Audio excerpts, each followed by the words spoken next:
რაღაცა არაადამიანური მოდის პუტინის ჯარისკაცებისთვის. Ყველა რუსი, რომელსაც უიღბლოდ უკრაინის ფრონტზე გაგზავნა მოუწია, შიშობდა, რომ ეს არსება გაცოცხლებოდა. მაგრამ ახლა ის აქ არის. მექანიკური, ურჩხული, ადამიანური რესურსის პრობლემის გადაწყვეტა, რომელსაც უკრაინა წააწყდა, ახლა ჩვენს წინაშეა. რადგან 25,000 უგრძნობი მანქანა ჩამოდის, რომ რუსეთი რუკიდან წაშალოს. უკრაინის თავდაცვის მინისტრმა მიხაილო ფედოროვმა სრულად წარმოაჩინა ის მომავალი, რომელიც ბრძოლის ველზე პუტინის მარიონეტებს ელით. აპრილის 18-ს ტელეგრამზე გამოქვეყნებულ პოსტში ფედოროვმა განაცხადა, რომ უკრაინაში სახმელეთო რობოტული კომპლექსების მწარმოებლებთან შეხვედრის შედეგად თავდაცვის სამინისტრომ ვალდებულება აიღო წლის ბოლომდე 25,000 სახმელეთო რობოტი შეიძინოს. ეს რობოტები ამჟამად იქმნება და ფრონტზე გადანაწილდება მაშინვე, როგორც კი მათი წარმოება დასრულდება. ეს უკრაინის თავდაცვის სამინისტროს დიდი ვალდებულებაა და ხაზს უსვამს მზარდ ტენდენციას რობოტიზაციისკენ, რაზეც მოგვიანებით უფრო დეტალურად ვისაუბრებთ. ამ ეტაპზე საკმარისია ვიცოდეთ, რომ 2026 წელს 25,000 სახმელეთო რობოტი ნიშნავს იმას, რომ უკრაინა ორჯერ მეტ მომაკვდინებელ და სიცოცხლის გადამანქანას შეიძენს, ვიდრე 2025 წელს. ეს გვიჩვენებს, რომ 2025 წელი, როცა უკრაინა სახმელეთო რობოტებს ცდიდა, გადაიზარდა 2026-ში, სადაც უკრაინა სრულად ერთვება ამ საქმეში. ეს აღარ არის მხოლოდ იმაზე, რომ მანქანები იქ გამოიყენონ, სადაც შეუძლიათ დახმარება. უკრაინა ამ რობოტებს მასშტაბურად აშენებს და ამას აკეთებს აშკარა განზრახვით, რომ რაც შეიძლება მეტი თავისი ჯარისკაცი შეცვალოს ფრონტის ხაზზე უგზნობი რობოტებით, რომლებიც უკრაინას დაეხმარებიან უკვე შექმნილი ხორცსაკეპი რუსი ჯარისკაცებისთვის სასაკლაოდ გადააქციოს. ფედოროვს ამ ყველაფერში მიზანი აქვს. როგორც მან თავის პოსტში განაცხადა, უკრაინის თავდაცვის მინისტრს სურს მივიდეს იმ ეტაპამდე, როდესაც ფრონტის ხაზზე ლოჯისტიკის 100% რობოტულ სისტემებს უნდა შეასრულონ. ეს ცუდი ამბავია რუსეთისთვის. პუტინის ერთ-ერთი მთავარი სტრატეგია ყოველთვის იყო უკრაინის ლოჯისტიკის შეტევა, სადაც არ უნდა იყოს ისინი. ამგვარ შეტევებს აშკარა სარგებელი აქვს. ისინი აჩერებენ მომარაგებასა და აღჭურულობის მიწოდებას ფრონტის ხაზზე, სადაც ეს საჭიროა. მაგრამ აქამდე დამატებითი სარგებელი ყოველთვის ის იყო, რომ მომარაგების შეჩერება ასევე ნიშნავდა უკრაინელი ჯარისკაცების შეჩერებასაც. ვინმეს უნდა გადაჰქონდეს მომარაგება. ასეთი ამოცანა ადრე ჯარისკაცებს ეკისრებოდათ, რომლებიც კოლონებს მართავდნენ, ან მომარაგებას სასიკვდილო ზონებში ატარებდნენ, რათა ფრონტზე მიეტანათ. ახლა ასე აღარ არის. როდესაც უკრაინა ზრდის სახმელეთო რობოტების წარმოებას, ჯარისკაცებს, რომლებიც ადრე სიცოცხლეს რისკავდნენ მომარაგების ჯაჭვის შესანარჩუნებლად, აღარ უწევთ თავიანთი სიცოცხლის გაწირვა. რობოტები ყველაფერს მათნაცვლად გააკეთებენ და ეს ნიშნავს, რომ უკრაინის ქვეითთა მეტი ნაწილი შეიძლება დარჩეს თავდაცვის შესანარჩუნებლად. რაც აიძულებს პუტინს, რომ ომის თითოეულ დღეს დაახლოებით 1000 ჯარისკაცი დაკარგოს. მეტი ხელმისაწვდომი ჯარისკაცი ასევე ნიშნავს, რომ უკრაინას ყავს ჯარები, რომლებიც შეძლებენ განახორციელონ ისეთი გამანადგურებელი კონტრშეტევები, რომლებმაც ბოლო რამდენიმე თვეში საოცარი სისწრაფით გაათავისუფლეს ტერიტორიები. ასე რომ 25,000 სახმელეთო რობოტი ერთ წელიწადში მხოლოდ იმას არ ნიშნავს, რომ უკრაინის ლოგისტიკური არტერიები ძლიერდება. ეს ყველაფერი საბოლოოდ იმას ნიშნავს, რომ კიდევ უფრო მეტი რუსი ჯარისკაცი იღუპება ირიბად, რადგან უკრაინის ცოცხალი ძალა შეიძლება უფრო ეფექტურად იქნას გამოყენებული. შეიძლება ფიოდოროვის მიზანი, რომ ფრონტის ხაზის ლოგისტიკის 100% სახმელეთო რობოტებით განხორციელდეს, არარეალურად მოგეჩვენოთ. ასე არ უნდა იყოს. უკრაინა უკვე საკმაოდ ახლოსაა ამ მიზნის მიღწევასთან. განსაკუთრებით ფრონტის ხაზის იმ მთავარ სექტორებში, სადაც ლოგისტიკა უფრო მნიშვნელოვანია ვიდრე ოდესმე. ადრე ვახსენეთ, რომ 2025 წელი უკრაინის სახმელეთო რობოტებისთვის ერთგვარი სატესტო წელია. ეს ყველაზე ნათლად პოხროვსკში გამოჩნდა, სადაც რუსეთმა მთელი წელი გაატარა ქალაქზე მასშტაბური შეტევით, რომელსაც დონეცკის აღების ერთ-ერთ საკონძო წერტილად მიიჩნევს. 2025 წლის ნოემბრისთვის უკრაინას პოხროვსკის ნაწილი ჯერ კიდევ ეკავა და მას გამალებით იცავდა. ეს თავისთავად უკვე წარმატება იყო უკრაინისთვის. ყველა ლოგიკით პოხროვსკი ბევრად ადრე უნდა დაცემულიყო. და ერთ-ერთი მიზეზი, რის გამოც უკრაინა მოახერხა ამ ქალაქის ასე დიდ ხანს შენარჩუნება და დღესაც კი აგრძელებს ბრძოლას რუსულ ძალებთან პოხროვსკის სექტორში, არის ის, რომ სახმელეთო რობოტებს დიდი როლი ეკავათ. BBC-ის მიხედვით, სწორედ ის რობოტები, რომელთა 25,000 ერთეულის აშენებასაც ფიოდოროვი უკრაინაში 2026 წელს აანონსებს, გასული წლის ნოემბერში პოხროვსკში ფრონტის ხაზის ლოგისტიკის დაახლოებით 4/5 90%-ზე იყვნენ პასუხისმგებელნი. გადავიდეთ 2026 წელზე და უკრაინა უფრო მეტ ოპერაციას ატარებს თავისი სახმელეთო რობოტების გამოყენებით, ვიდრე ოდესმე. წლის პირველ კვარტალში უკრაინამ 21,500 მისია ჩაატარა თავისი სახმელეთო რობოტების გამოყენებით, საიდანაც 9,000 მისია მხოლოდ მარტში განხორციელდა. ამ მანქანების მონაწილეობით ოპერაციების რაოდენობა მუდმივად იზრდება, რაც გვაჩვენებს, რომ უკრაინა არა მხოლოდ უკეთ ახერხებს მათი განვითარებისა და განლაგების მასშტაბის გაზრდას, არამედ რუსეთიც უჭირს მათთან გამკლავება. საბოლოოდ ეს მონაცემები აჩვენებს, რომ უკრაინა ყველა თავის რობოტს მრავალ მისიაში იყენებს. თუ 2026 წლისთვის დასახული 25,000 რობოტის მიზანი ორჯერ მეტია ვიდრე 2025 წელს აშენებული სახმელეთო რობოტების რაოდენობა, ეს ნიშნავს, რომ უკრაინას ამ წლის დასაწყისში დაახლოებით 12,500 ასეთი მანქანა ჰყავდა. 21,500 მისია უკვე შესრულებულია და ეს რიცხვი იზრდება. უკრაინას სავარაუდოდ არც კი ჰყავს ამდენი სახმელეთო რობოტი მოქმედებაში. რუსეთი კი ვერაფერს აკეთებს ამასთან დაკავშირებით. უკვე ნოემბერშიც კი BBC აღნიშნავდა, რომ სახმელეთო რობოტების აღმოჩენა ბევრად უფრო რთულია, ვიდრე ჯარისკაცების ან დიდი მანქანების, რომლებიც მარაგებს დააქვთ და მოჰყავთ. ამ რობოტებს ასევე შეუძლიათ ფრონტის ხაზიდან შორს იმუშაონ, რაც სამხედროებს იწევს და მათი ელექტრონული ბრძოლის საშუალებებით დაბრკოლება ბევრად უფრო რთულია, ვიდრე იმ საჰაერო დრონების, რომლებიც უკრაინის საბრძოლო ზონებშია გავრცელებული. არასწორია იმის თქმა, რომ უკრაინის სახმელეთო რობოტები დაუძლებელია, მაგრამ მათი შეჩერება ნამდვილად რთულია და სწორედ ამიტომ ეშინია რუსეთს მათი. რას უნდა აკეთებდნენ პუტინის ჯარისკაცები ახალი ტიპის მტრის წინააღმდეგ, რომელიც უგრძნობია, შეურყეველი და შეუძლია ყველაზე ცხელი კონფლიქტის ზონებში შევიდეს ისე, რომ საკუთარი უსაფრთხოება საერთოდ არ აინტერესებს. ბრმად იმედოვნებენ, რომ შეამჩნევენ სახმელეთო რობოტს და იპოვიან გზას მის გასანადგურებლად. ეს როგორც ჩანს ერთადერთი პასუხია. და როგორც მოგვიანებით გაიგებთ, ეს რობოტები ბევრად მეტს აკეთებენ, ვიდრე უბრალოდ ლოგისტიკურ მისიებს ასრულებენ უკრაინისთვის. მაგრამ მოდით ერთი წუთით ისევ მთავარ ციფრს დაუბრუნდეთ. 2026 წელს უნდა აშენდეს 25,000 სახმელეთო რობოტი. როგორ არის ეს საერთოდ შესაძლებელი? უკრაინის თავდაცვის შესყიდვების სააგენტოს უკვე აქვს შეკვეთები და კონტრაქტებს აწერს ხელს 1/2-ის მიყოლებით. ამ ეტაპამდე სააგენტომ უკვე გააფორმა 19 კონტრაქტი სახმელეთო რობოტების მწარმოებლებთან, რომელთა საერთო ღირებულება დაახლოებით $250 მილიონ შეადგენს. ეს უკრაინისთვის საკმაოდ დიდი თანხაა. და ეს თანხა გადაეცემა კონტრაქტების მეშვეობით, რომლებიც უზრუნველყოფს იმ ბიზნესების მდგრადობას, რომლებიც მის სახმელეთო სტრატეგიის ბირთვს ჩამოაყალიბებენ. United 24 მედია იუწყება, რომ ფიოდოროვი ამტკიცებს, რომ შესყიდვების კონტრაქტები იცვლება და მწარმოებლებს, რომლებიც მათ იღებენ, უფრო გრძელვადიან ვადებს თავაზობენ. მაგრამ ეს როგორც ჩანს არ ნიშნავს იმას, რომ ამ მწარმოებლებს მეტი დრო აქვთ კონკრეტული სახმელეთო რობოტების ასაშენებლად. ამის ნაცვლად მათთან კონტრაქტები უფრო ხანგრძლივ პერიოდზე ფორმდება, რაც ნიშნავს, რომ მათ აქვთ სტაბილურობა, რომელიც მოდის იმის წოდით, რომ გრძელვადიანი შემოსავალი ექნებათ. სტაბილურობა წარმოშობს მდგრადობას. კომპანია, რომელიც იცის, საიდან მოდის მისი ფული, შეუძლია შექმნას სტაბილური მიწოდების ჯაჭვები და დაგეგმოს, რა სჭირდება კონტრაქტის პირობების შესასრულებლად. ასე რომ უკრაინის სახმელეთო რობოტების ინდუსტრიაში კულისებს მიღმა ისეთივე რევოლუცია მიმდინარეობს, როგორც ბრძოლის ველზე ხდება. ასევე ღირს არნიშნა, რომ ეს ცვლილება როგორც შესყიდვებში, ისე წარმოებაში არ შემოიფარგლება უკრაინის რობოტიკის ინდუსტრიის მხოლოდ სახმელეთო მიმართულებით. ფედოროვი და თავდაცვის სამინისტრო ყველა მიმართულებით ახორციელებენ ინვესტიციებს. Kiev Independent-ის ცნობით უკრაინა ქმნის ხელოვნურ ინტელექტზე დაფუძნებულ თავდაცვის ეკოსისტემას, რომელიც ამჟამად მოიცავს 200 კომპანიას, რომლებიც დრონების ტექნოლოგიებზე მუშაობენ.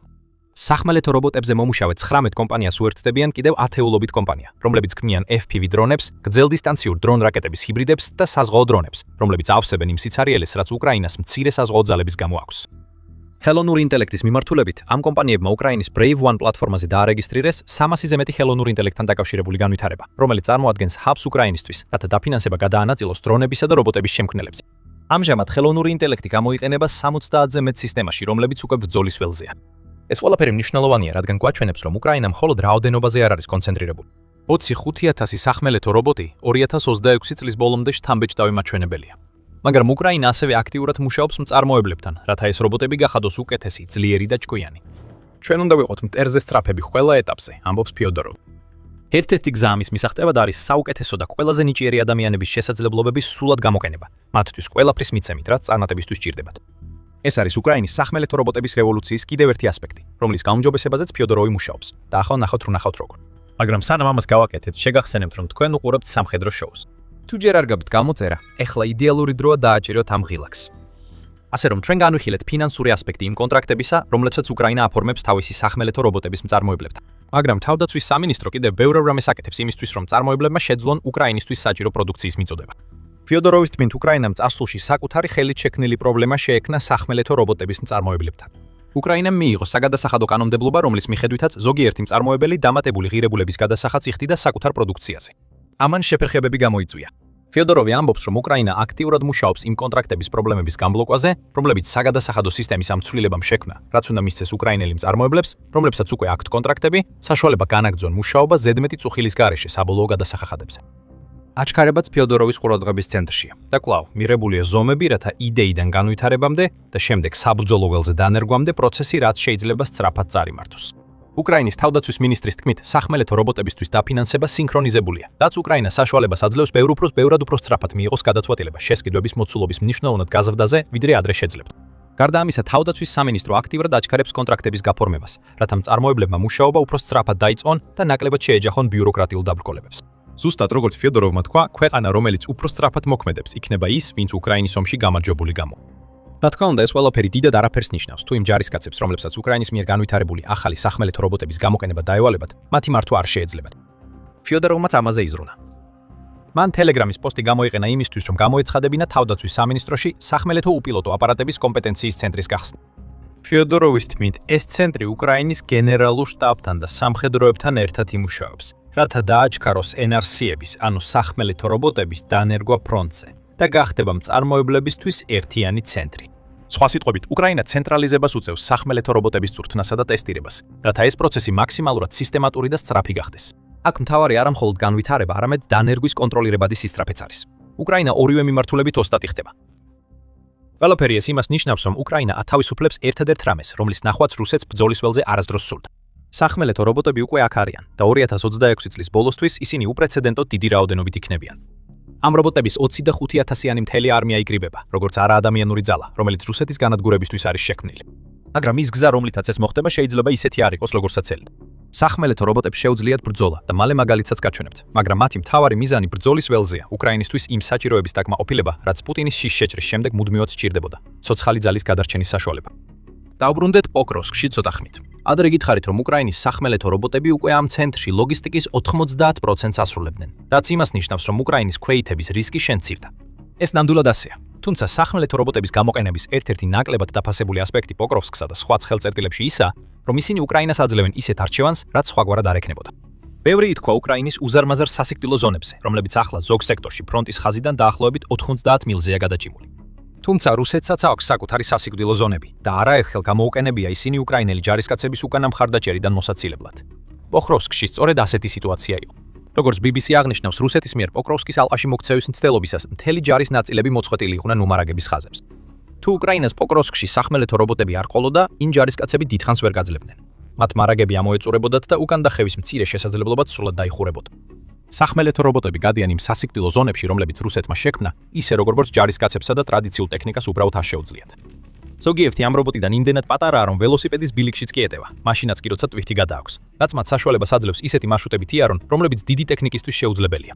და რადგან მათი შეფერილობა გარემოს ერგება, ასევე აქვთ შესაძლებლობა საფრთხის აღმოჩენისას დაიმალონ და უმოქმედოდ დარჩნენ. სახმელეთო რობოტები უფრო საიმედოები არიან, როცა საქმე ფრონტზე მარაგების მუდმივად მიწოდებას ეხება. ეს უკრაინის ქვეითების რობოტიზაცია, რა თქმა უნდა. მაგრამ ეს რობოტიზაცია ასევე ხსნის ახალ შესაძლებლობებს, რომლებიც მანამდე არ არსებობდა, სანამ სახმელეთო რობოტები ბრძოლის ველზე არ გავრცელდა. ამის მიუხედავად ვერ დავაიგნორებთ იმ დიდ გავლენას, რაც მეტი სახმელეთო რობოტის შექმნას ექნება უკრაინის ქვეითებზე. არავისთვის საიდუმლო არ არის, რომ უკრაინა ადამიანური რესურსების მხრივ სერიოზულ ნაკლებობაში აშია რუსეთის წინააღმდეგ. თუნდაც არ არსებობდეს სირთულეები ჯარისკაცების რეკრუტირებასა და გაწევაში ქვეყნის დასაცავად, უკრაინას მაინც მოუწევს გამკლავება სახელმწიფოსთან, რომლის მოსახლეობა დაახლოებით 4-ჯერ აღემატება უკრაინისას. უკრაინის სახმელეთო რობოტები ქვეყანას სხვადასხვა გზით ეხმარება ადამიანური რესურსების დისბალანსის დაძლევაში. როგორც ელფაისი აღნიშნავს, სახმელეთო რობოტები მხოლოდ ლოგისტიკას არ ემსახურება. ბევრი მათგანი გამოიყენება მედიკამენტების წინა ხაზზე მისატანად და ჯარისკაცების უკანა ხაზზე ევაკუაციისთვის. ამ რობოტებით აქტიურად იხსნიან იმ ადამიანების სიცოცხლეს, რომლებიც სხვაგვარად შეიძლება დაღუპულიყვნენ.